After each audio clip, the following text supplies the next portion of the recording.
अस्य श्रीललितात्रिशती स्तोत्रमहामन्त्रस्य भगवान् हयग्रीवर्षिः अनुष्टुप्छन्दः श्रीललिता महात्रिपुरसुन्दरी देवता। ऐं बीजं सौः शक्तिः क्लीं कीलकम्।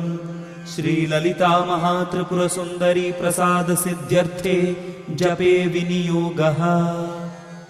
अतिमधुरचापहस्ताम् अपरिमितामोदबाणसौभाग्याम् अरुणामतिशयकरुणाम् अभिनवकुलसुन्दरीं वन्दे। ॐ श्रीहयग्रीव उवाच।